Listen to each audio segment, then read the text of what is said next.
ক্ষমতায় গেলে তরুণ ও নারীদের জন্য নতুন শিল্প খাত তৈরি করবে বিএনপি। নির্বাচনী জনসভায় তারেক রহমান। আর কোনো ফ্যাসিস্ট যেন জনগণের অধিকার কেড়ে নিতে না পারে, সজাগ থাকার আহ্বান।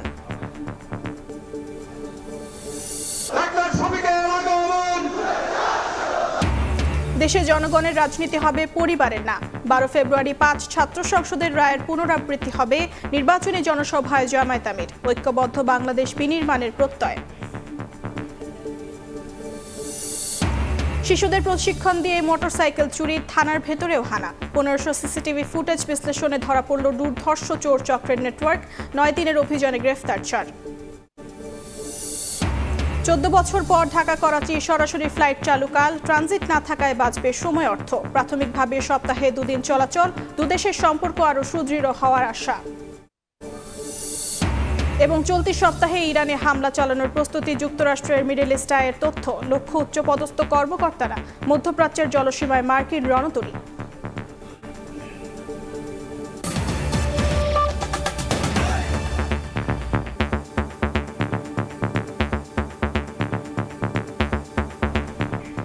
সকালের সময় সঙ্গে আছি আমি অর্জিতা শেরজিন। ক্ষমতায় গেলে তরুণ ও নারীদের কর্মসংস্থানের জন্য নতুন শিল্প খাত তৈরি করা হবে বলে জানিয়েছেন বিএনপি চেয়ারম্যান তারেক রহমান। বলেন, 24-এর আন্দোলন ব্যর্থ করতে না চাইলে ধানের শীষে ভোট দিতে হবে। আর কোনো ফ্যাসিস্ট যেন জনগণের অধিকার কেড়ে নিতে না পারে, সে ব্যাপারে সবাইকে সজাগ থাকার আহ্বান জানান তিনি। ময়মনসিংহ, গাজীপুর ও রাজধানীর উত্তরায় নির্বাচনী জনসভায় কথা বলেন বিএনপি চেয়ারম্যান। মেজনুর রহমানের ক্যামেরায় মুরসালিন হক, জুনায়েদের রিপোর্ট।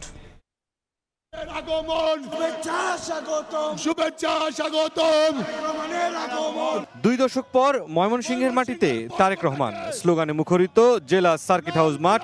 উষ্ণ অভ্যর্থনায় সিক্ত বিএনপি চেয়ারম্যান। হাত নেড়ে শুভেচ্ছা জানালেন ভোর থেকে অপেক্ষমান ময়মনসিংহ বিভাগের নেতাকর্মী ও সাধারণ মানুষের প্রতি। কানায় কানায় পূর্ণ মাঠে উচ্ছ্বসিত কর্মী, সমর্থক ও ময়মনসিংহবাসী। বিকেল 3:30টায় জনসভা মঞ্চে আসেন তারেক রহমান। ধানের শীষে ভোট দিতে হবে। বক্তব্যের শুরুতেই স্থানীয় সমস্যা সমাধান সহ কর্মসংস্থানের মাধ্যমে মাদক মুক্ত দেশ গড়ার প্রত্যয় জানান বিএনপি চেয়ারম্যান। তরুণ বেকারদের মাদক সমস্যা দূর করার জন্য কর্মসংস্থান ব্যবস্থার কথা বললাম। অর্ধেক জনগোষ্ঠীকে পেছনে রেখে আমরা কোনোভাবেই দেশকে সামনে এগিয়ে নিয়ে যেতে পারবো না। গৃহিণীদের জন্য আমরা একটি ফ্যামিলি কার্ড নামে কার্ড দিতে চাই মা বোনদের। বিএনপি দুর্নীতি করে থাকলে সে সময় সরকারে থাকা জামায়াতের 2 মন্ত্রী কেন পদত্যাগ করেনি, এমন প্রশ্ন রেখে তারেক রহমান বলেন, দলটি পলাতক স্বৈরাচারের ভাষায় বিএনপিকে আক্রমণ করছে। দুর্নীতিতে বলে চ্যাম্পিয়ন ছিল। আমার প্রশ্ন 2001 থেকে 2006 সাল পর্যন্ত তাদেরও তো 2 জন সদস্য বিএনপি সরকারে ছিল না? ছিল। তো বিএনপি যদি অতই খারাপ হয়, তাহলে ওই 2 ব্যক্তি কেন পদত্যাগ করে চলে আসেনি? অনেক দল আছে যারা এসে অন্য দল সম্পর্কে বিভিন্ন রকম কথাবার্তা বলে। আমি এখানে দাঁড়িয়ে আপনাদের সামনে অন্য দল সম্পর্কে অন্যরকম কথা বলি, তাদের গীবত গাই, তাদের সম্পর্কে সমালোচনা করি, তাতে কি জনগণের কোনো লাভ হবে? জনগণের কোনো লাভ হবে না। দেশ জুড়ে ধারার 3য় ধাপে ময়মনসিংহে এসে দেশ গড়ার নানা পরিকল্পনার পাশাপাশি বিভিন্ন প্রতিশ্রুতিও দিলেন বিএনপি চেয়ারম্যান তারেক রহমান। বাংলাদেশ গড়ে তুলতে একমাত্র বিএনপিরই সঠিক পরিকল্পনা রয়েছে বলেও দাবি করেন তিনি। ময়মনসিংহের পথসভা শেষে গাজীপুরের সমাবেশে মঙ্গলবার রাত 11:30টায় পৌঁছান তারেক রহমান। স্থানীয় নানা সমস্যা সমাধানের পাশাপাশি দেশ গড়ার বিভিন্ন পরিকল্পনা তুলে ধরেন বিএনপি চেয়ারম্যান। বলেন, ক্ষমতায় গেলে তরুণ ও নারীদের কর্মসংস্থানের জন্য গার্মেন্টস শিল্পের মতো নতুন শিল্প খাত তৈরি করবে বিএনপি। এ সময় তিনি 24-এর আন্দোলনের মতো ভোটের মাঠেও গাজীপুরবাসীকে লড়াই অক্ষুণ্ণ রাখার আহ্বান জানান। জয়দেবপুর রেল ক্রসিং এর উপরে একটা ওভারপাস নির্মাণ করা, যেটা নির্মাণ করলে আপনাদের এখানে যে বিআরটি প্রকল্প আছে, এইটা বাস্তবায়ন করে এই যে যানজট, অসহ্য যানজট, এই যানজট যাতে দূর হয়, আপনারা যাতে সহজে চলাফেরা করতে পারেন। এই যে যেমন গার্মেন্ট শিল্প আছে, এই গার্মেন্ট শিল্পের মতো নতুন আরো আমরা শিল্প আনবো, যেখানে আমাদের আরো বেশি সংখ্যক মা বোনেরা কর্মসংস্থানের ব্যবস্থা হবে। পরে রাত 12:30টায় রাজধানীর উত্তরার আজমপুর ঈদগাহ মাঠে নির্বাচনী জনসভায় যোগ দেন বিএনপি চেয়ারম্যান। এ সময় 24-এর অভ্যুত্থানের মাধ্যমে স্বৈরাচার বিতাড়িত করতে উত্তরাবাসীর ভূমিকার কথা স্মরণ করেন তারেক রহমান। বলেন, আর কোনো ফ্যাসিস্ট যেন জনগণের অধিকার কেড়ে নিতে না পারে সে ব্যাপারে সবাইকে সজাগ থাকতে হবে। 2024 সালের যে জুলাই অভ্যুত্থান, যে 5ই আগস্ট ঘটেছিল, এই উত্তরার মানুষ সেটিকে সফল করেছিল অনেকাংশে। একটি পক্ষ আগেও যেমন ষড়যন্ত্র করেছিল, অধিকারকে কেড়ে নিয়ে গিয়েছিল, ঠিক এখনো কেউ এর বিরুদ্ধে আবার ষড়যন্ত্র শুরু করেছে। আপনারা যদি সমর্থন দেন তাহলে যে কোনো ষড়যন্ত্রের বেড়াজাল থেকে আমরা বাংলাদেশকে বের করে নিয়ে আসতে পারবো। গণতন্ত্র সুসংহত করতে জনগণকে ধানের শীষে ভোট দেওয়ার মাধ্যমে ঐক্যবদ্ধ অবস্থান নেয়ার আহ্বান জানান তারেক রহমান। মুরসালিন হক জুনায়েদ, সময় সংবাদ। আসন্ন ত্রয়োদশ জাতীয় সংসদ নির্বাচন উপলক্ষে ঐতিহাসিক মাদ্রাসা মাঠে আয়োজিত জনসভায় যোগ দিতে 29 জানুয়ারি রাজশাহীতে আসছেন বিএনপি চেয়ারম্যান তারেক রহমান। তার আগমনকে কেন্দ্র করে ব্যাপক উৎসাহ উদ্দীপনার পাশাপাশি কয়েক লাখ নেতাকর্মীর সমাগম হবে বলে আশা দলটির নেতাকর্মীদের। পুলিশ জানায়, বিএনপির জনসভা উপলক্ষে নেওয়া হবে নিশ্ছিদ্র নিরাপত্তা ব্যবস্থা। আব্দুস সালামের তোলা ছবিতে বিস্তারিত সাইফুর রহমান রকির প্রতিবেদন। আসন্ন 12 ফেব্রুয়ারি ত্রয়োদশ জাতীয় সংসদ নির্বাচন। এ উপলক্ষে বিভিন্ন বিভাগ ও জেলায় নির্বাচনী জনসভায় অংশ নিচ্ছেন বিএনপির চেয়ারম্যান তারেক রহমান। এরই ধারাবাহিকতায় দীর্ঘ 22 বছর পর বৃহস্পতিবার দুপুরে রাজশাহীর ঐতিহাসিক মাদ্রাসা মাঠে নির্বাচনী জনসভায় যোগ দেবেন তিনি। এছাড়া রাজশাহী, চাঁপাইনবাবগঞ্জ ও নাটোরের 13টি সংসদীয় আসনের দলীয় প্রার্থীদের পরিচয় করিয়ে দেবেন এবং তাদের হাতে ধানের শীষ প্রতীক তুলে দেবেন। চাইবেন ভোটও, রাখবেন গুরুত্বপূর্ণ দিক নির্দেশনামূলক বক্তব্য। তার আগমন উপলক্ষে মঞ্চ তৈরির কাজ চলছে বেশ জোরে সোরে। নেতাকর্মীরাও সমাবেশস্থল নিয়মিত পরিদর্শন করছেন। তারেক রহমানের আগমন উপলক্ষে উজ্জীবিত সর্বস্তরের নেতাকর্মীরা। আমরা মাঠের কাজ শুরু করে দিচ্ছি। ইতিমধ্যে দেখতে পাচ্ছেন যে মঞ্চ প্রায় অর্ধেক কাজ শেষ হয়ে গেছে, ব্যারিকেডগুলো হয়ে গেছে। সকালের একটাই কথা, এই মানুষটাকে একবার দেখব। তাকে বরণ করে নেওয়ার জন্য রাজশাহীবাসী অধীর আগ্রহে অপেক্ষা করছে। নিজ চোখে তাকে দেখতে পাবো আমরা, এটা আমরা অনেক খুশি। নির্বাচনী সমাবেশ সফল করতে ব্যাপক প্রচারণা চালাচ্ছেন দলটির নেতাকর্মীরা। বিএনপি নেতাদের প্রত্যাশা, সমাবেশস্থল ঘিরে কয়েক লাখ মানুষের সমাগম হবে। রাজশাহীতে একটি স্মরণকালে স্বাধীনতার পরে এটি মনে একটি ইতিহাস হয়ে থাকবে। এত লোকের সমাগম হয়তো এর আগে হয়েছে কিনা আমার জানা নাই, এবার হবে ইনশাল্লাহ। এদিকে পুলিশ বলছে, সমাবেশস্থল ঘিরে নেওয়া হবে সর্বোচ্চ নিরাপত্তা ব্যবস্থা। সাদা পোশাকের পুলিশ আইন শৃঙ্খলা স্বাভাবিক রাখার ক্ষেত্রে তারা ভূমিকা পালন করবে। এছাড়াও আমাদের যে সিআরটি টিম আছে তারাও জনসভা স্থলের ইনার কর্ডনে তারা থাকবে। সবশেষ 2004 সালে রাজশাহীতে নির্বাচনী জনসভায় বক্তব্য দেন বিএনপির চেয়ারম্যান তারেক রহমান। সাইফুর রহমান রকি, সময় সংবাদ, রাজশাহী। কোনো পরিবার নয়, দেশে জনগণের রাজনীতি চলবে। নির্বাচনী জনসভায় এমন মন্তব্য করে বিএনপিকে শুধরে যাওয়ার পরামর্শ দিলেন জামায়াত আমির ডক্টর শফিকুর রহমান। 12 ফেব্রুয়ারি 5টি ছাত্র সংসদের মতো ফলাফলের আশা তার। নারী কর্মীদের সঙ্গে অপমানজনক আচরণে ক্ষোভ জানান জামায়াত আমির। মোস্তাফিজুল হক আকাশের ক্যামেরায় শফিক মুন্সির রিপোর্ট।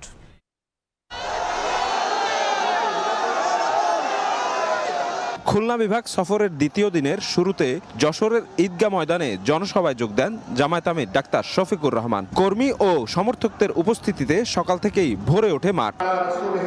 বক্তব্যের শুরুতেই জামায়াত আমিরের প্রতিশ্রুতি, যশোর হবে সিটি কর্পোরেশন।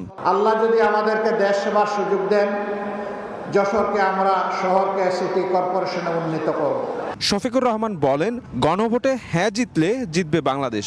কড়া জবাব দেন জামায়াতের নারী কর্মীদের ওপর হামলার। পরামর্শ দেন বিএনপিকে শোধরানোর। রাজনীতি হবে জনগণের রাজনীতি। এই রাজনীতি কোনো পরিবার বা কোনো দলের রাজনীতি হবে না। যারা নিজেদের দলকে সামনে রাখতে পারে না, নিজের দলের কর্মীদের জীবনের নিরাপত্তা দিতে পারে না, সেই দল যত বড় দল হোক, মাঝারি হোক, যাই হোক, তাদের কাছে বাংলাদেশ কখনো নিরাপদ হবে না। আমরা আমাদের ভাইদেরকে বলি, আপনারা দেশ গড়ার আগে দলটা গড়েন ভালো করে। এই ক্ষেত্রে আমাদের কোনো সহযোগিতা লাগলে তাও করব। দুপুরে সাতক্ষীরার জনসভায় তুলে ধরেন ভারত বাংলাদেশ সম্পর্ক নিয়ে জামায়াতের প্রত্যাশার কথা।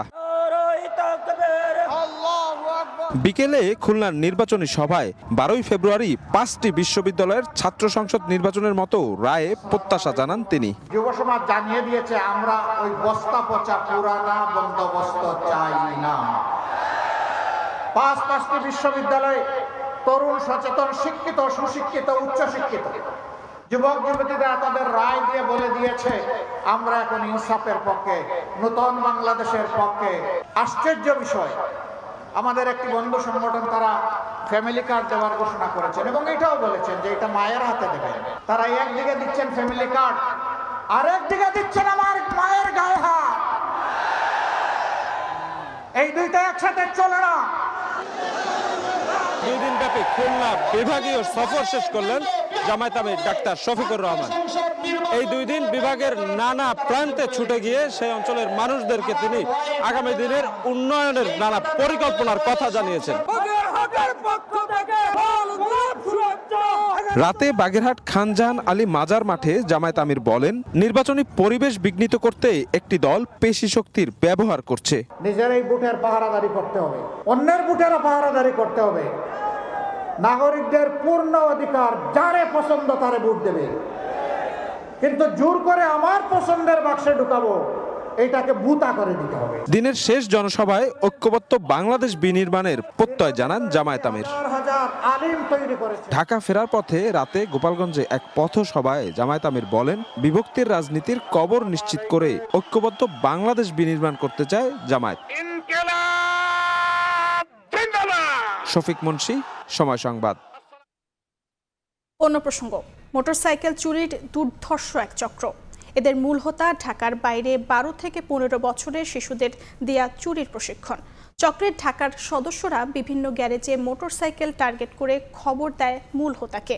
এরপর সেই শিশু চোরদের পাঠানো হয় বাইক চুরির মিশনে। ঢাকায় এসে মুহূর্তেই বাইকের ঘাড় ভেঙে চুরি করে পালিয়ে যায় ঢাকার বাইরে। এরা এতটাই দুর্ধর্ষ, থানার ভেতরের গ্যারেজ থেকেও চুরি করতে ভয় পায় না। সম্প্রতি রাজধানীর ভাটারা থানার ভেতর থেকে বাইক চুরির পর 1,500 সিসিটিভি ফুটেজ বিশ্লেষণ করে টানা 9 দিনের অভিযানে ব্রাহ্মণবাড়িয়া থেকে চুরির বাইক সহ 4 জনকে গ্রেফতারের পর সামনে আসে চক্রটি।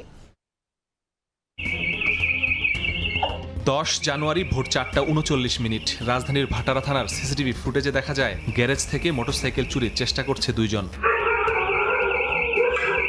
এ সময় বাইকের অ্যালার্ম বেজে উঠলে সেটি খুলে ফেলা হয়। কিছুক্ষণ পর বাইকটি নিয়ে পালিয়ে যান তারা। থানা থেকে চুরির পর ব্যাপক সমালোচনার মুখে পড়ে পুলিশ। শুরু হয় অভিযান। 1,500-এর বেশি সিসিটিভি ফুটেজ বিশ্লেষণের পর ব্রাহ্মণবাড়িয়ায় সন্ধান মেলে মোটরসাইকেলটির। টানা 9 দিনের অভিযানের পর উদ্ধার হয় বাঞ্ছারামপুর থেকে। গ্রেফতার করা হয় 4 জনকে। চোর চুরি করবে, যেখানেই স্পেস পাবে, সুযোগ পাবে, সেখানেই চুরি করবে। সবচেয়ে বড় কথা হলো আমরা এটা উদ্ধার করেছি এবং আন্তজেলা চোর মোটরসাইকেল চোর সিন্ডিকেটের সদস্য তারা। আসামিদের গ্রেফতারের পর আশ্চর্য হয় পুলিশ। 2 চোরই শিশু, যাদের একজনের বয়স 15, আরেকজনের 16। অন্য 2 জন রহমতুল্লাহ ও ইব্রাহিম এ চক্রের মূল হোতা। শিশুদের প্রশিক্ষণ দিয়ে চুরির জন্য ঢাকায় পাঠায় তারা। বিভিন্ন গ্যারেজের খোঁজ দেন চক্রের আরেক সদস্য সাইদুর। বসুন্ধরা আশেপাশে এলাকায় সাইদুর নামে একটা ছেলে আছে। এই হচ্ছে তাদের লোকের দেয় কোন জায়গায় চুরি করতে হবে, কি করে সে জানায়। তারপরে এই ছেলে 2টা প্রশিক্ষণ দিয়ে এদেরকে দিয়ে চুরি করে। রহমতুল্লাহ এবং ইব্রাহিম এরা ক্রয় বিক্রয় করে। চক্রটি মোটরসাইকেল চুরির পর রং, ইঞ্জিন, চেসিস ও নম্বর প্লেট পরিবর্তন করে সীমান্ত এলাকায় বিক্রি করে দেয়। 2 বছরে 1/2 বাইক চুরি করেছে তারা। চাবি ছাড়াই ঘাড় লক খোলে এবং ঘাড় লক খোলার পরে মোটরসাইকেলের যে ইগনিশন হয়, ইলেকট্রিক লাইনটা ডাইরেক্ট করলে তখন আপনার ঘাড় লক করা মোটরসাইকেল চলতে থাকে। চুরি করা মোটরসাইকেলগুলো তারা বিভিন্ন জায়গায় ক্রয় বিক্রয় করে, ট্যাম্পারিং করে, কাগজপত্র বদলায়, engine number, chassis number change করে হয়তো আমাদের দেশের সীমান্ত এলাকায় তারা এটা ক্রয় বিক্রয় করে। চক্রের বাকি সদস্যদের গ্রেফতারের পাশাপাশি চুরি যাওয়া মোটরসাইকেল উদ্ধারে কাজ করছে পুলিশ। মাসুদুর রহমান, সময় সংবাদ, ঢাকা। সকালের সময় আরও থাকছে। ঢাকা কক্সবাজার রেল যাত্রায় গতি আনতে সরকারের নতুন উদ্যোগ। পাহাড়তলী ঝাউতলা বাইপাসের সময় কমবে 1.5 ঘন্টা। বাস্তবায়ন হলে রাজধানী থেকে সমুদ্র শহরে সরাসরি যাত্রা। দীর্ঘ 14 বছর পর ঢাকা করাচি রুটে সরাসরি ফ্লাইট চালু হচ্ছে কাল। ট্রানজিট না থাকায় কমবে সময়ে, বাঁচবে সর্বনিম্ন 30,000 টাকা। আপাতত সপ্তাহে 2 দিন ফ্লাইট পরিচালনা করবে বিমান বাংলাদেশ। সংস্থাটি জানিয়েছে, প্রথম ফ্লাইটের কয়েকদিন আগেই সব টিকিট বিক্রি শেষ। আকাশপথের এ যোগাযোগ বাংলাদেশ পাকিস্তানের মধ্যে বাণিজ্য, পর্যটন ও সামাজিক যোগাযোগকে আরও সমৃদ্ধ করবে বলে মত বিশেষজ্ঞদের। কাজল আব্দুল্লাহর রিপোর্ট। প্রায় 1.5 দশক পর আবারও পাকিস্তানে নামবে বিমান বাংলাদেশ এয়ারলাইন্সের যাত্রীবাহী উড়োজাহাজ। বৃহস্পতিবার আনুষ্ঠানিকভাবে আকাশপথে Dhaka Karachi Dhaka non stop flight শুরুর মাধ্যমে পুরনো সম্পর্কের ভিত আরও শক্ত করার পথে দুই দেশ। দীর্ঘদিন পর পাকিস্তানে বাংলাদেশের ফ্লাইট পরিচালনায় উচ্ছ্বসিত সাধারণ যাত্রীরা। কোনো এক সময়তে আমরা একসাথে ছিলাম, আবার একটা স্বপ্নও থাকে দেখার পাকিস্তানটা কেমন ছিল, যদিও কখনো যাই নাই। যদি এরকম হয় তো অবশ্যই যাওয়ার চিন্তা ভাবনা আছে। আমি কাতার প্রবাসী, যতগুলো পাকিস্তানি নাগরিকের সাথে পরিচিত হয়েছে, খুব ভালোবাসে আর কি। যদি নতুনভাবে সম্পর্কটা আবার চালু হয় তো হয়তো বা অনেকের জন্য ব্যবসা বাণিজ্য বা আপনার টুরিস্ট খাতে কিছুটা উন্নতি করবে। ঢাকা থেকে করাচি 1471 মাইল পথ যাতায়াতে ব্যবহার হবে 162 সিটের বোয়িং 737 মডেলের উড়োজাহাজ।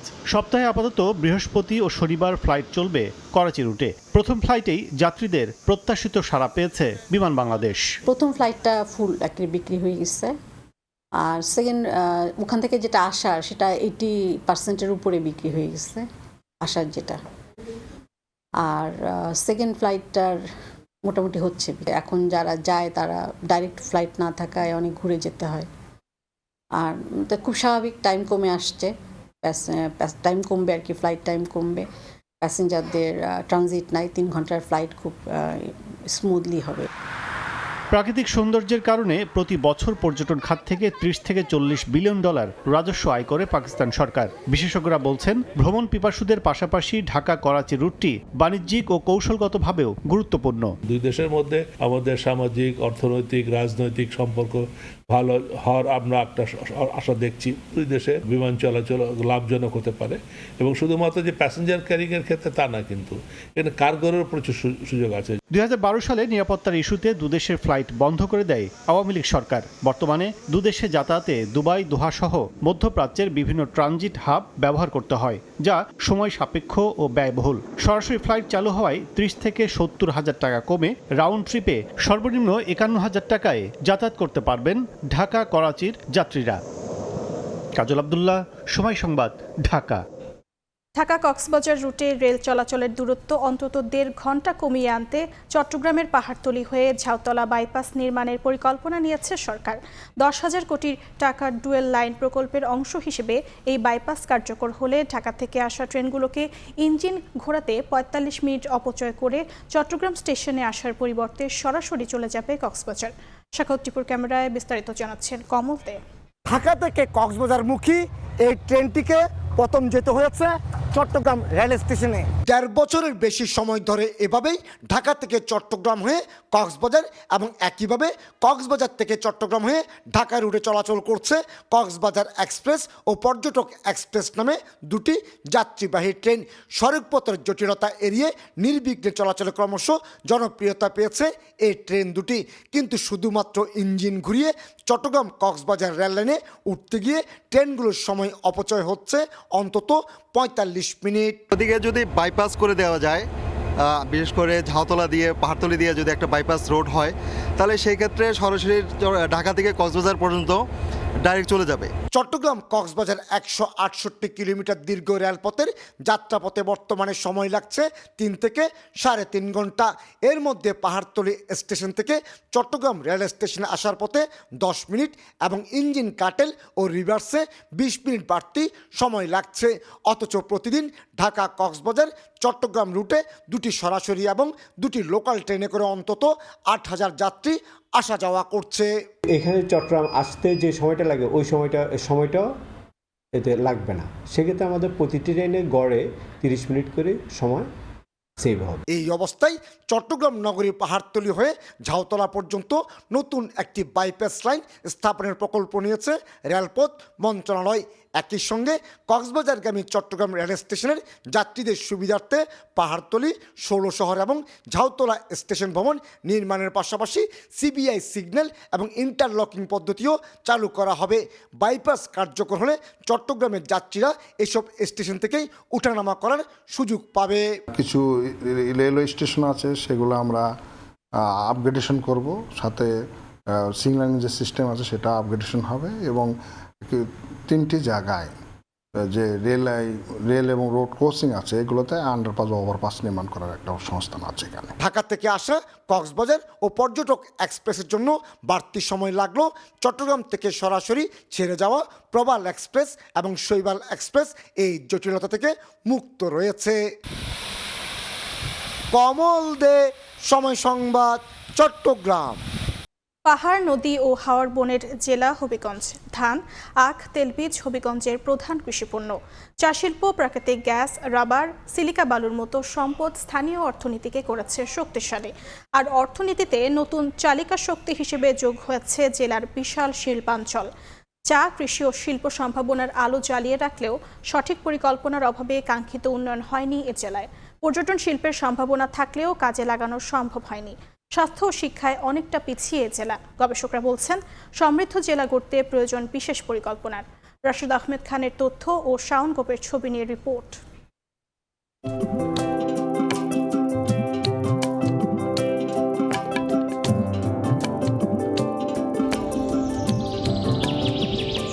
উর্বর মাটি, সবুজের রাজ্য, কৃষি সমৃদ্ধির এক উজ্জ্বল নাম হবিগঞ্জ। সেই হবিগঞ্জ আজও অপেক্ষায় দাঁড়িয়ে আছে এক নতুন সম্ভাবনার গল্প লেখার। 19 লাখ ভোটারের এ জেলার প্রায় 40% মানুষ কৃষির সঙ্গে জড়িত। দেশের অর্থকরী ফসলের এক বিশাল অংশ আসে এ জেলা থেকে। 24টি চা বাগান, ধানের পাশাপাশি আখ ও সবজি এ অঞ্চলের অর্থনীতিকে রেখেছে সচল। কিন্তু কৃষির এই প্রাচুর্য পুরো শক্তি নিয়ে দাঁড়াতে পারেনি, কারণ দীর্ঘ সময়েও গড়ে ওঠেনি কৃষিভিত্তিক কোনো শিল্প। এতে নিশ্চিত হয়নি পণ্যের ন্যায্য মূল্য। আমরা যারা পরিশ্রম করে কৃষিকাজ করি, আমরা যেন কৃষকের ন্যায্য মূল্যটা সঠিকভাবে পাই। যে সরকারের ক্ষমতায় যাক, আমরা যাতে রাস্তাঘাটের উন্নয়ন হয়, জনগণের যাতে একটা আস্থা পাই, আমরা যেন আমাদের জানমালের নিরাপত্তা দেয়। খোয়াই ও কুশিয়ারার বারবার প্লাবন হবিগঞ্জের মানুষের জীবনে এনে দিয়েছে অনিশ্চয়তা। উন্নয়নে পিছিয়ে থাকা জেলার তালিকায় নাম লিখে যেতে হয়েছে বারবার। এরপরও নানা বৈষম্যের শিকার হবিগঞ্জ। জেলায় কৃষি বিশ্ববিদ্যালয় ও মেডিকেল কলেজ থাকলেও নেই স্থায়ী ক্যাম্পাস। কলেজে হাসপাতাল না থাকায় স্বাস্থ্যসেবায় তা কোনো কাজেই আসছে না। পাশাপাশি কৃষি বিশ্ববিদ্যালয়েও চলছে ভাড়া করা স্থাপনায়। বাস্তবায়ন হয়নি বড় কোনো পরিকল্পনা। ঐতিহ্যবাহী এ জেলায় রয়েছে ঐতিহাসিক বেশ কিছু স্থাপনা। প্রাচীন ঐতিহ্যের লালনভূমি পৃথিবীর বৃহত্তম গ্রাম বানিয়াচং। রয়েছে প্রাচীন রাজবাড়ি ও ঐতিহ্যবাহী কমলারানীর দিঘি। জেলার লক্ষ্মী বাওর জলাবন, সাতছড়ি জাতীয় উদ্যান ও রেমা কালেঙ্গা বনাঞ্চল পর্যটনের অপার সম্ভাবনার হাতছানি দিলেও নেই কোনো কার্যকর পরিকল্পনা। জেলার সার্বিক উন্নয়নে বাস্তবমুখী পরিকল্পনা দরকার বলে মনে করেন বিশ্লেষকরা। আমরা আশা করব ভবিষ্যতে যারা আমাদের এই সিলেট বিভাগ থেকে যাবেন, দলমত নির্বিশেষে তারা বৃহত্তর সিলেটের উন্নয়নের জন্য কাজ করবেন। ইতিহাস সমৃদ্ধ স্থাপনা, পরিকল্পিত শিল্পায়ন, কৃষি ও পর্যটনের উন্নয়নের মাধ্যমে নতুন সম্ভাবনার দ্বার উন্মোচন হতে পারে এ জেলায়। সময় সংবাদ, হবিগঞ্জ। নারায়ণগঞ্জের ২৫০০ জামায়াতের নির্বাচনী প্রচারণায় বিএনপি কর্মীদের বিরুদ্ধে হামলার অভিযোগ উঠেছে। মঙ্গলবার দুপুরে মোল্লারচর এলাকায় প্রচারণা চালান জামায়াতের নারী সমর্থকরা। এ সময় তাদের বাধা দেন স্থানীয় বিএনপি কর্মীরা। এ নিয়ে শুরু হয় বাকবিতণ্ডা। এক পর্যায়ে জামায়াত ও শিবিরের ১০ নেতাকর্মীকে মারধর করা হয়। আহতদের মধ্যে ২ জনকে উপজেলা স্বাস্থ্য কমপ্লেক্সে ভর্তি করা হয়। এ ঘটনায় জড়িতদের বিরুদ্ধে ব্যবস্থা নিতে রিটার্নিং কর্মকর্তা বরাবর লিখিত আবেদন করেছেন জামায়াত প্রার্থী অধ্যাপক ইলিয়াস মোল্লা। ভোট আসে, ভোট চায়, কিন্তু টানা প্রার্থীদের পা পড়ে না জলের ভাষা ভোটারদের কাছে। দীর্ঘ বঞ্চনার ইতিহাস মুছে এবার প্রথমবারের মতো বরিশালের সহস্রাধিক মান্তা সম্প্রদায়ের মানুষ ভোটার হয়েছেন।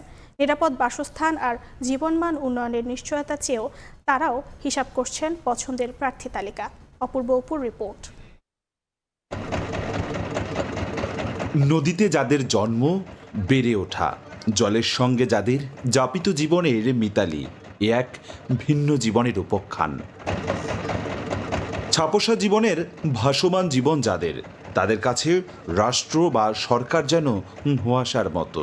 ডাঙ্গার মানুষের মতো নাগরিক সুযোগ সুবিধা বঞ্চিত মান্তা সম্প্রদায়েরা। তবে এবার তারা ভোটার হয়েছেন। জাতীয় পরিচয়পত্র হাতে পেয়ে উচ্ছ্বসিত এই নতুন ভোটাররা। আবার এই উচ্ছ্বাসের মধ্যেই লুকিয়ে আছে বঞ্চনার দীর্ঘ ইতিহাস। এতদিন কোনো ভোটার ছিল না। ভোট দিব কারে, আমাদের মৃত্যুর জন্য একটু জায়গা নাই, আমাকে একটু বাসা বাড়ি দেওয়ার জন্য সরকারের কাছে আবেদন করি, ছেলে মেয়ে নিয়ে আমরা যেন একটু তরে বাসাবাস করতে পারি। জীবন বরাবর তো এইভাবেই চলিয়ে গেলাম, আমরা তো আর কিছু সাহায্য পাইলাম না। তাদের অভিযোগ, ভোট আসে ভোট যায়, কিন্তু ভাগ্যের চাকা আর ঘোরে না। ডাঙ্গার ভোটারদের দ্বারে দ্বারে প্রার্থীরা গেলেও তাদের দুঃখ শুনতে কেউ কখনো নৌকায় পা রাখেনি।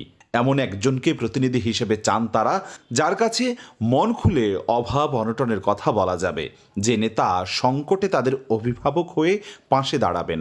আমাদের সাথে 5টা কথা বলছে, এরকম কোনো প্রার্থী আজ পর্যন্ত হইলে আমরা পাইনি। আমরা যদি এগোর লাগে যদি 5 জনের লোক যদি আমরা উৎসার লোকের লোক চলে ফিরে যাইতে পারতাম, এইটাই আমরা জীবনে ধন্যবাদ করতাম। যে আমাদের নিয়ে ভাববে আমরা তাকে ভোট দেব। সংশ্লিষ্টরা বলছেন, মান্তাদের ভোটার করাটাই ছিল বড় চ্যালেঞ্জের। অনীহা ছিল তাদের নিজেদেরই। এবারের নির্বাচনে তাদের ভোটও গুরুত্ব রাখবে। তবে আগামীর সরকারের ইশতিহারে থাকতে হবে এই বঞ্চিত মানুষদের কথা। আগ্রহ না থাকার কারণে শুধু এটা করতে তো আপনার টাকা খরচ হয়, তারপর আপনার সময় অপচয় হয়। ওরা একদিন মাস পাইলে ওদের অনেক সময় 2-3 হাজার টাকা ইনকাম হয়, কিন্তু এর পিছনে একদিন সময় ব্যয় করার মতো তাদের এই ইচ্ছাটা ছিল না। তাদেরকে থাকা জায়গার পাশাপাশি বিভিন্ন ট্রেনিংয়ের সঙ্গে সম্পৃক্ত করে তাদের বিভিন্ন পেশায় সম্পৃক্ত করতে হবে, নারী এবং পুরুষ উভয়কেই। সরকারকে এই ব্যাপারে আগাই আসতে হবে এবং রাজনৈতিক দল যারা ভোটে আগামীতে নির্বাচন হবে তাদের ইশতেহারে এই কথাগুলি, বান্তা সম্প্রদায়ের কথাগুলি আসতে হবে। পরিসংখ্যান বলছে, এবার বরিশালে প্রায় 1000-এর বেশি মান্তা সম্প্রদায়ের ব্যক্তি নতুন ভোটার হয়েছেন। অপূর্ব অপু, সময় সংবাদ, বরিশাল। স্বাধীনতার পর থেকেই রাজশাহীর গোদাগাড়ী থেকে শহর এলাকা পর্যন্ত সড়ক বিভাগের বিপুল পরিমাণ সরকারি জমি দখলে ছিল স্থানীয় প্রভাবশালীদের হাতে। রাজশাহী ওয়াসার বিশুদ্ধ পানি সরবরাহ প্রকল্প বাস্তবায়নের মাধ্যমে সেই জমিগুলো দখলমুক্ত হচ্ছে। তবে ওয়াসার কাজ শেষ না হতেই নজরদারি ও সংরক্ষণের অভাবে আবারও দখলের মুখে পড়ছে শত শত কোটি টাকার রাষ্ট্রীয় সম্পদ। আলতাফ হোসেনের রিপোর্ট, ছবি তুলেছেন হাবিবুর রহমান পাপ্পু। স্বাধীনতার পর থেকেই গোদাগাড়ী থেকে কাশিয়াডাঙ্গা পর্যন্ত রাজশাহী সড়ক বিভাগের জমি দখলে রেখেছিল স্থানীয় প্রভাবশালীরা। বাসাবাড়ি, দোকানপাট, হাটবাজার সহ নানা স্থাপনা নির্মাণ করে বছরের পর বছর ধরে অবৈধ দখলে রাখলেও নানা সীমাবদ্ধতায় উদ্ধার করতে পারেনি কর্তৃপক্ষ। তবে রাজশাহী ওয়াসার বিশুদ্ধ পানি সরবরাহ প্রকল্পের কাজ শুরু হতেই বদলাতে শুরু করে চিত্র। প্রকল্প বাস্তবায়নের প্রয়োজনে একদিকে দখলমুক্ত হচ্ছে শত শত কোটি টাকার রাষ্ট্রীয় সম্পদ, অন্যদিকে নির্বিঘ্নে এগিয়ে চলছে ওয়াসার পাইপলাইন স্থাপনের কাজ। কিন্তু ওয়াসার কাজ শেষ না হতেই সড়ক বিভাগের যথাযথ নজরদারি ও সংরক্ষণের অভাবে আবারও দখলের শিকার হচ্ছে উদ্ধার করা জমিগুলো। ইচ্ছেমতো গড়ে উঠছে দোকানপাট সহ বিভিন্ন স্থাপনা। আমরা দন করছি, এখানে তো কোনো সমস্যা নেই। সরকার যখন ব্রড করবে তাদের ভেঙে নেব, আমি নিজে ভেঙে নেব। এ নিয়ে স্থানীয়দের অভিযোগ, সংশ্লিষ্ট কর্তৃপক্ষের অবহেলা ও নজরদারির অভাবে বারবার দখলের শিকার হচ্ছে সরকারি জমি। আবার কারো দাবি ক্ষতিপূরণের। আবার লোকজন দখল করে নেবে, বাড়িঘর করে নেবে বা দোকানপাট করে নেবে, তো সংরক্ষণ করা অবশ্যই উচিত। এটা তো সাধারণ পাবলিক ব্যবহার করার কোনো যুক্তি আসে না। কাজগুলো করলো কিন্তু কাজটা ফিনিশিং করলো না, কারণ এই যে কাদা করে রাখলো। দীর্ঘদিন দখলে থাকা জমি উদ্ধার করা বড় চ্যালেঞ্জ জানিয়ে ভবিষ্যতে দখলমুক্ত রাখতে সড়ক বিভাগের কার্যকর ভূমিকার প্রয়োজন বলে মনে করেন রাজশাহী ওয়াসার প্রধান প্রকৌশলী। প্রথমেই একেবারে এটাকে অনেক বড় চ্যালেঞ্জ মনে হয়েছিল। অনেক বিল্ডিং এক্ষেত্রে আমাদেরকে ভাঙতে হয়েছে। ওখানকার লোকজন দাবি করছে যে এই জায়গাটার মধ্যে যে জায়গার যে পাশে জায়গা আছে তারা ডকুমেন্ট আছে তাদের কাছে। রোডসন হাইওয়ে থেকেও আমরা এই ব্যাপারে ভালো কাগজপত্র খুব একটা পাইতে একটু সমস্যা হচ্ছে। উদ্ধার হওয়া জমি সংরক্ষণে ইতোমধ্যে উদ্যোগ নেওয়া হয়েছে বলে জানায় সড়ক বিভাগ। পরিকল্পনা হয়েছে, টেন্ডার হয়েছে, কিছু জায়গায় গাছ লাগাইছে। আরও ভবিষ্যতে সীমানা পিলারের জন্য ব্যবস্থা করা হয়েছে। এটারও একটা টেন্ডার হয়েছে সীমানা পিলার নির্ধারণ করে পোতার জন্য। নগরবাসীর জন্য নিরাপদ ও বিশুদ্ধ পানি নিশ্চিত করতে রাজশাহী ওয়াসার এই মেগা প্রকল্পে ব্যয় হচ্ছে 4,000 কোটি টাকার বেশি। সড়ক বিভাগ জানায় তাদের মালিকানাধীন 131 একর জমির মধ্যে দখলে থাকা প্রায় 27 একরের মধ্যে এখন পর্যন্ত 11 একর জমি উদ্ধার করা হয়েছে। বাকি জমি উদ্ধার সহ প্রকল্পের কাজ 2027 সালের জুনে শেষ করার আশা রাজশাহী ওয়াসার। আলতাফ হোসাইন, সময় সংবাদ, রাজশাহী। তীব্র শীত আর ঘন কুয়াশায় সুযোগে চাঁপাইনবাবগঞ্জের বিভিন্ন সীমান্ত দিয়ে বেড়েছে ভারতীয় গরু চোরাচালান। গভীর রাতে অরক্ষিত সীমান্ত দিয়ে গরু আসায় ক্ষতির দাবি দেশীয় খামারিদের। অন্যদিকে গরু আনতে গিয়ে ভারতীয় ভূখণ্ডে বিএসএফের গুলিতে নিহত ও আটকের ঘটনা ঘটলেও থামছে না কাজ। তবে সীমান্তে কঠোর অবস্থানের কথা জানায় বিজিবি। জাহাঙ্গীর আলমের পাঠানো তথ্য ছবি নিয়ে রিপোর্ট। শীত মৌসুমে ঘন কুয়াশায় আচ্ছন্ন চাঁপাইনবাবগঞ্জ। তীব্র ঠান্ডার রাতে বেশিরভাগ মানুষ থাকেন ঘরে। এ সুযোগ নিচ্ছে চোরাকারবারিরা। এলাকাবাসীর অভিযোগ, প্রায় প্রতি রাতেই জেলার অরক্ষিত বিভিন্ন সীমান্ত দিয়ে ভারত থেকে গরু আনা হচ্ছে। প্রথমে সেগুলো সীমান্ত সংলগ্ন আমবাগান বা ফসলি জমিতে লুকিয়ে রাখা হয়। এরপর রাতের আঁধারে ট্রাকে করে দেশের বিভিন্ন প্রান্তে পাঠিয়ে দেয়া হয়। স্থানীয় খামারিদের অভিযোগ, চোরাচালানের গরু সস্তা হওয়ায় ন্যায্য মূল্য পাচ্ছেন না তারা। এতে দেশীয় খামারিদের ক্ষতির মুখে পড়ার আশঙ্কা তৈরি হয়েছে। কিছু অসাধু কারবারি বিভিন্ন সময় সীমান্তের উপর থেকে গরু নিয়ে আসছে, এতে করে খামারিরা ক্ষতিগ্রস্ত হবে। ঘন কুয়াশাতে তারা বেশি ভারতে যায় অবৈধভাবে। প্রধান কারণ হচ্ছে সীমান্তবর্তী এলাকার মানুষজন দারিদ্র্যের কষাঘাতে জর্জরিত। প্রশাসনের অবশ্যই গাফলতি আছে এবং প্রশাসনেরও একটা সিন্ডিকেট আছে। 10,000 করে বেশি পেতাম গরুর প্রতি, এরকম মনে হচ্ছে। কিন্তু এখন ওই ইন্ডিয়া থেকে গরু আসার কারণে আমাদের বাজার কম। খামারি যেগুলা আগে কিনা গরু থাকে সেগুলা কম দামে বিক্রি করতে হয়, একটু লসের দিকে থাকে খামারিরা এই সময়টায়। চোরাইভাবে যে গরুটা আসছে সেটা অবশ্যই বন্ধ হওয়া উচিত। এটা আসলে খামারিদের জন্য খুবই ক্ষতিকর আসলে একটা। সীমান্ত পেরিয়ে ভারতে গরু আনতে গিয়ে বিএসএফ এর গুলি ও নির্যাতনের ঘটনা ঘটছে প্রায়। তারপরও গরু চোরাচালান কমছে না। বিজিবি বলছে এসব অপরাধ কমাতে সীমান্তে কঠোর অবস্থান নেওয়া হয়েছে। আগের থেকে আরো বেশি তৎপরতার সাথে কাজ করছি ইনশাল্লাহ। তো আমরা এটা প্রতিহত করতে পারার জন্য যতটা সম্ভব সেই কাজ করে যাচ্ছি। প্রতিটা বিওপিতে অতিরিক্ত আরেকটা বিশেষ টহল দিয়েছি। কেউ কুয়াশার সুযোগ নিয়ে কেউ যেন সীমান্ত অতিক্রম করে চোরাচালান বা মাদক চোরাচালানের সাথে কেউ সংযুক্ত না হয়। বিজিবির তথ্য মতে গত 5 মাসে জেলার সীমান্ত দিয়ে গরু চোরাচালান করতে গিয়ে বিএসএফ এর গুলি ও নির্যাতনে অন্তত 9 জনের মৃত্যু হয়েছে। আর গত 1 বছরে শতাধিক গরু মহিষ জব্দ করেছে চাঁপাইনবাবগঞ্জের 53 বিজিবি ব্যাটালিয়ন। সময় সংবাদ, চাঁপাইনবাবগঞ্জ। কক্সবাজারে অস্ত্রের মুখে জিম্নি করে 6 কৃষককে ধরে নিয়ে গেছে দুর্বৃত্তরা। পুলিশ জানায় মঙ্গলবার সকালে টেকনাফ পাহাড়ি এলাকায় কৃষিকাজ করতে গেলে 6 কৃষককে তুলে নিয়ে যায়। তাৎক্ষণিক খবর পেয়ে পুলিশ ঘটনাস্থলে গিয়ে পরিস্থিতি পর্যবেক্ষণ করে। পাশাপাশি অপহৃতদের উদ্ধারে প্রয়োজনীয় কার্যক্রম চলমান রয়েছে। এছাড়া বিজিবি, র্যাব ও এপিবিএন একসঙ্গে উদ্ধার অভিযান পরিচালনা করছে। চলতি সপ্তাহের মধ্যেই ইরানে হামলা চালানোর প্রস্তুতি নিচ্ছে যুক্তরাষ্ট্র, এমনটা জানিয়েছে গণমাধ্যম মিডল ইস্টায়। এই হামলায় দেশটির উচ্চপদস্থ কর্মকর্তাদের লক্ষ্য করা হতে পারে। এর মধ্যেই মধ্যপ্রাচ্যের জলসীমায় পৌঁছেছে যুক্তরাষ্ট্রের বিমানবাহী রণতরী ইউএসএস আব্রাহাম লিঙ্কন ও সহায়ক যুদ্ধজাহাজ। এদিকে প্রতিবেশী দেশের ভূমি, আকাশ ও জলপথ ব্যবহার করে তেহরানে হামলা চালানো হবে সেই দেশকে শত্রু রাষ্ট্র হিসেবে বিবেচনা করা হবে বলে হুঁশিয়ারি দিয়েছে ইরানের বিপ্লবী গার্ড বাহিনী। গত সপ্তাহে মার্কিন প্রেসিডেন্ট ডোনাল্ড ট্রাম্প ইরানের ওপর সম্ভাব্য হামলার ইঙ্গিত দিয়ে একটি বিশাল নৌবহর পাঠানোর ঘোষণা দেন। তারই অংশ হিসেবে মার্কিন বিমানবাহী রণতরী ইউএসএস আব্রাহাম লিঙ্কন এবং তার সহায়ক যুদ্ধজাহাজগুলো মধ্যপ্রাচ্যে জলসীমায় পৌঁছেছে। মার্কিন সেন্ট্রাল কমান্ড বা সেন্টকম্প জানিয়েছে আঞ্চলিক নিরাপত্তা ও স্থিতিশীলতা বজায় রাখতেই এই নৌবহরটি বর্তমানে মধ্যপ্রাচ্যে অবস্থান করছে। এর মধ্যে মার্কিন প্রেসিডেন্ট ডোনাল্ড ট্রাম্প হুঁশিয়ারি দিয়ে বলেছেন তেহরানের উদ্দেশ্যে আরও একটি আর্মাটা বা যুদ্ধজাহাজের বহর রওনা দিয়েছেন।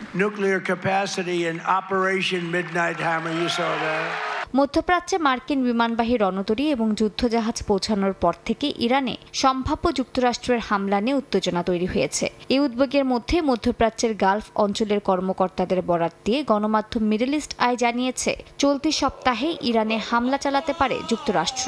এই হামলায় দেশটির উচ্চপদস্থ কর্মকর্তাদের টার্গেট করা হতে পারে। যদিও বিষয়টি নিয়ে ট্রাম্প প্রশাসনের মধ্যে কিছুটা মতপার্থক্য আছে বলে জানিয়েছে গণমাধ্যমটি।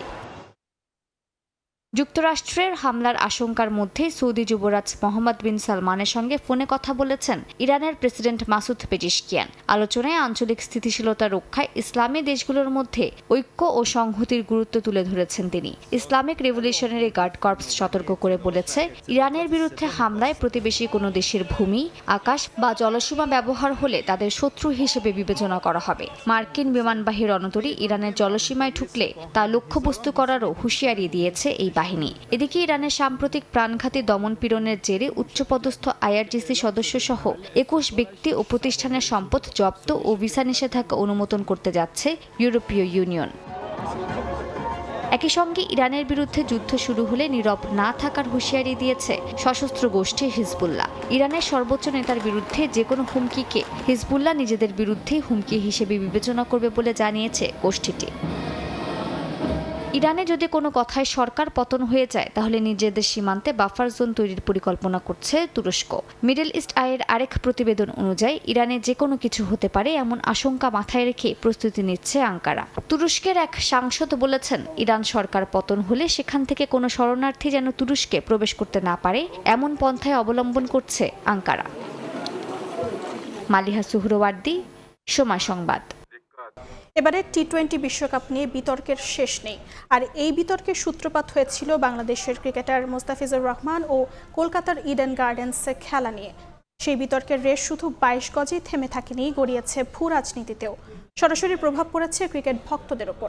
নিরাপত্তার কারণ দেখিয়ে বাংলাদেশ ভারতের ভেন্যু বাদ দিয়ে খেলার প্রস্তাব দিলেও আইসিসি তার নাকচ করে স্কটল্যান্ডকে জায়গা দিয়েছে। এখানেই শেষ নয়, এই বিতর্কে যুক্ত হয়েছে পাকিস্তানও। ভারত থেকে বিস্তারিত জানাচ্ছেন সুব্রত আচার্য। টি-20 বিশ্বকাপে ক্রিকেটের নন্দনকানন ইডেন গার্ডেন্সেই খেলার কথা ছিল বাংলাদেশের, কিন্তু তার হচ্ছে না। বিশ্বকাপের আসরে নেই লিটন, তাসকিন, মোস্তাফিজদের দল বাংলাদেশ। বিশ্বের ক্রিকেট প্রেমী মানুষের একটি বড় অংশ বাংলাদেশের সমর্থক। আর সেই দেশকেই এবার ভক্তরা দেখতে পাবেন না 22 গজে ছক্কা হাঁকাতে কিংবা উইকেট শিকার করতে।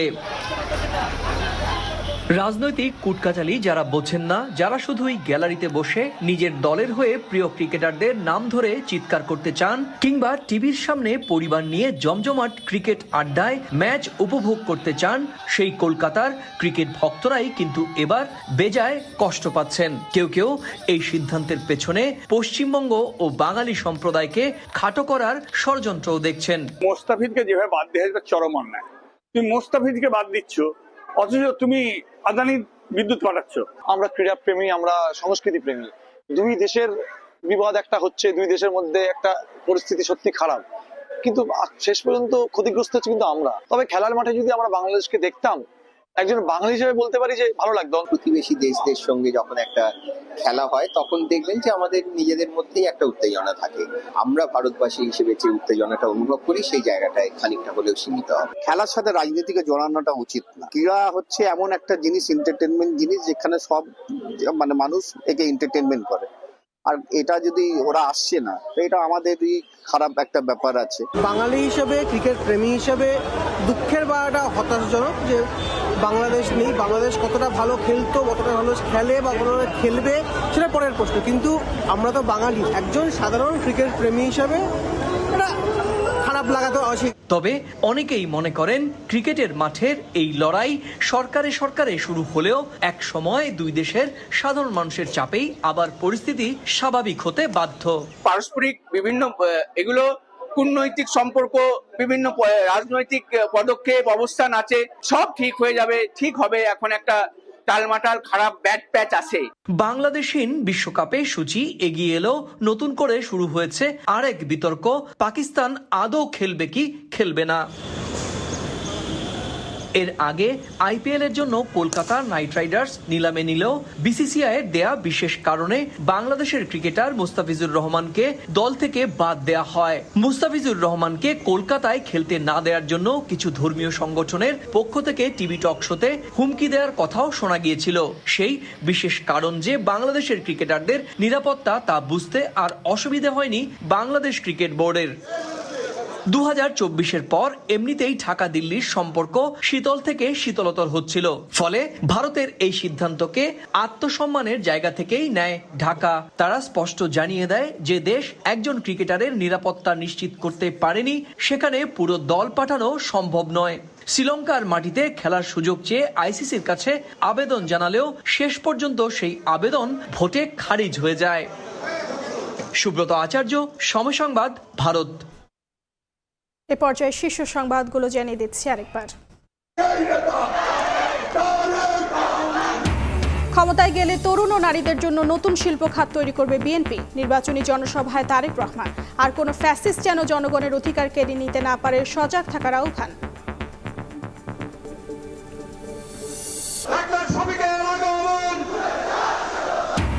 দেশে জনগণের রাজনীতি হবে পরিবারের না। 12 ফেব্রুয়ারি 5 ছাত্র সংসদের রায়ের পুনরাবৃত্তি হবে নির্বাচনী জনসভায় জামায়াত আমির। ঐক্যবদ্ধ বাংলাদেশ বিনির্মাণের প্রত্যয়। এবং শিশুদের প্রশিক্ষণ দিয়ে মোটরসাইকেল চুরি, থানার ভেতরেও হানা। 1500 সিসিটিভি ফুটেজ বিশ্লেষণে ধরা পড়ল দুর্ধর্ষ চোর চক্রের নেটওয়ার্ক। 9 দিনের অভিযানে গ্রেফতার 4।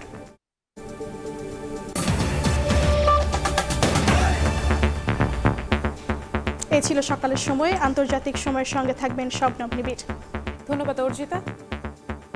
আন্তর্জাতিক সময় নিয়ে আসছে কিছুক্ষণ পরে, সঙ্গেই থাকুন সময়।